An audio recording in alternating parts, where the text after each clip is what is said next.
ದಾಸಶ್ರೇಷ್ಠ ಶ್ರೀ ಭಕ್ತ ಕನಕದಾಸ ಜಯಂತಿಯವರನ್ನ ವಿಜಯನಗರ ಬಿಜೆಪಿ ಮಂಡಲ ಒಬಿಸಿ ಮೋರ್ಚಾದ ವತಿಯಿಂದ ಆಚರಿಸಲಾಗುತ್ತದೆ. ಕನಕದಾಸರ ಜಯಂತಿ 538ನೇ ಜಯಂತಿ ಇದು. ಈ ಸಂದರ್ಭದಲ್ಲಿ ಕನಕದಾಸರು ಅವರ ಪರಿಚಯ, ನಾವು ಯಾವುದೇ ಒಂದು ಕಾರ್ಯಕ್ರಮ ಮಾಡ್ಕೋಬೇಕಾದ್ರೆ, ಒಂದು ವ್ಯಕ್ತಿ ಬಗ್ಗೆ ಕಾರ್ಯಕ್ರಮ ಮಾಡಬೇಕಾದ್ರೆ ದಯವಿಟ್ಟು ಅವ್ರ ಪರಿಚಯವನ್ನ ತಿಳ್ಕೊಂಡಿರ್ಬೇಕು. ಇಂದು ಕನಕದಾಸರ ಪರಿಚಯವನ್ನ ತಿಳಿಸ್ತೇನೆ. ಇದು ನಾವು ಕೇವಲ ಒಬ್ಬ ವ್ಯಕ್ತಿಯ ಜನ್ಮದಿನವನ್ನು ಆಚರಿಸುತ್ತಿಲ್ಲ, ಬದಲಿಗೆ ಒಂದು ಮಹಾನ್ ಚೇತನ, ಸಮಾಜ ಸುಧಾರಕ, ದಾಸಶ್ರೇಷ್ಠ ಮತ್ತು ಕನ್ನಡ ಸಾಹಿತ್ಯ ಲೋಕದ ರತ್ನವಾದ ಶ್ರೀ ಕನಕದಾಸರ ಜಯಂತಿಯನ್ನು ಆಚರಿಸುತ್ತಿದ್ದೇವೆ.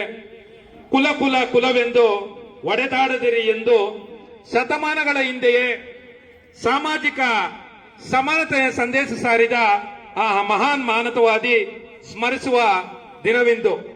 ಕನಕದಾಸರು 1509ರಲ್ಲಿ ಹಾವೇರಿ ಜಿಲ್ಲೆಯ ಸಿಗ್ಗಾವಿ ತಾಲೂಕಿನ ಬಾಡ ಗ್ರಾಮದಲ್ಲಿ ಜನಿಸಿದರು.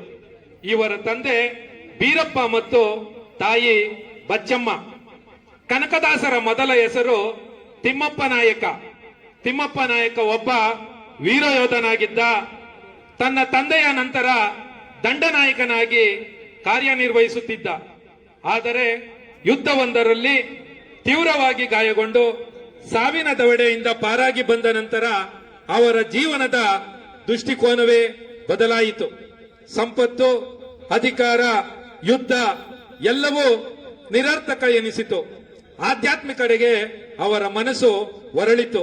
ತನ್ನಲ್ಲಿದ್ದ ಅಪಾರ ಸಂಪತ್ನೆಲ್ಲ ದಾನ ಮಾಡಿ ಹರಿಭಕ್ತನಾಗಿ ದಾಸನಾಗಿ ಕನಕದಾಸ ಎಂಬ ಹೆಸರಿನಿಂದ ಪ್ರಸಿದ್ಧರಾದರು.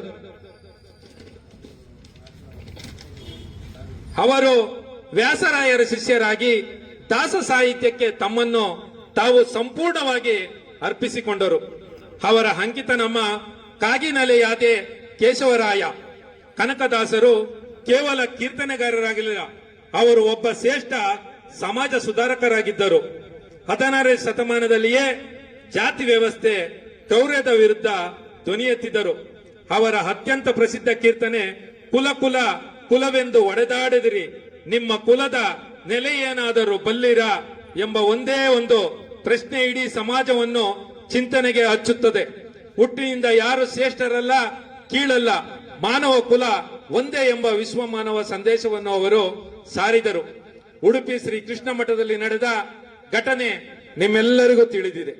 ಕನಕದಾಸರಿಗೆ ಜಾತಿಯ ಕಾರಣದಿಂದ ದೇವಸ್ಥಾನದ ಒಳಗೆ ಪ್ರವೇಶ ನಿರಾಕರಿಸಲಾಯಿತು. ಆಗ ಕನಕದಾಸರು ದೇವಸ್ಥಾನದ ಹಿಂಭಾಗದಲ್ಲಿ ನಿಂತು ಬಾಗಿಲನ್ನು ತೆರೆದು ಸೇವೆಯನ್ನು ಕೊಡೋ ಅರಿಯೇ ಎಂದು ಅರ್ಥನಾದದಿಂದ ಆಡಿದರು.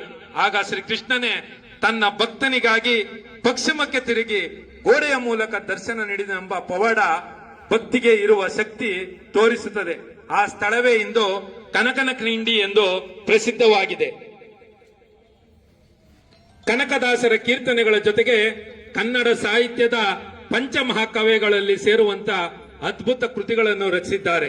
ಮೋಹನ ತರಂಗಿಣಿ, ಕೃಷ್ಣನ ಲೀಲೆಗಳು ವಿವರಿಸುವ ಕಾವ್ಯ, ನಳಚರಿತ್ರೆ, ನಳದಯಮಂತಿ ಕಥೆಯನ್ನು ಸರಳವಾಗಿ ಹೇಳುವ ಕೃತಿ ಹರಿಭಕ್ತ ಸಾರ. ಭಕ್ತಿಯ ಸಾರವನ್ನು 108 ಪದ್ಯಗಳಲ್ಲಿ ಹೇಳುವ ಗ್ರಂಥ ರಾಮಧನ್ಯ ಚರಿತ್ರೆ. ಇದೊಂದು ಅತ್ಯಂತ ವಿಶಿಷ್ಟ ಕೃತಿ. ಇದರಲ್ಲಿ ಭತ್ತ ಶ್ರೀಮಂತರ ಆಹಾರ ಮತ್ತು ರಾಗಿ ಬಡವರ ಆಹಾರ ನಡುವೆ ಸಾವಂತ ನಡೆಯುತ್ತದೆ. ಕೊನೆಗೆ ಶ್ರೀರಾಮನು ರಾಗಿಯೇ ಶ್ರೇಷ್ಠ ಎಂದು ತೀರ್ಪು ನೀಡುತ್ತಾನೆ. ಈ ಮೂಲಕ ಕನಕದಾಸರು ಶ್ರಮಿಕರು ಮತ್ತು ಬಡವರ ಪರವಾದ ನಿಲುವನ್ನು ಸೃಷ್ಟಿಸಿದರು. ಸ್ನೇಹಿತರೆ, ಕನಕದಾಸರ ಜಯಂತಿನಿ ಆಚರಿಸುವುದು ಎಂದರೆ ಕೇವಲ ಅವರ ಭಾವಚಿತ್ರಕ್ಕೆ ಹೂ ಹಾಕಿ ಸಿಹಿ ಹಂಚುವುದಲ್ಲ, ಅವರ ಸಂದೇಶಗಳನ್ನು ನಮ್ಮ ಜೀವನದಲ್ಲಿ ಅಳವಡಿಸಿಕೊಳ್ಳುವುದು.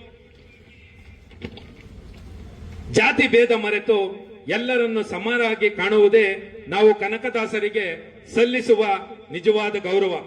ಅವರ ಕೀರ್ತನೆಗಳಲ್ಲಿರುವ ತತ್ವಗಳನ್ನು ಅರಿತು ಉತ್ತಮ ಸಮಾಜವನ್ನು ನಿರ್ಮಿಸಲು ನಾವೆಲ್ಲರೂ ಪ್ರಯತ್ನಿಸೋಣ.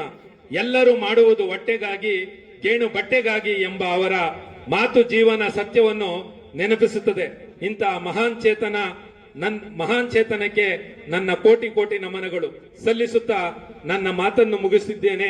ಜೈ ಹಿಂದ್, ಜೈ ಕರ್ನಾಟಕ ಮಾತೆ.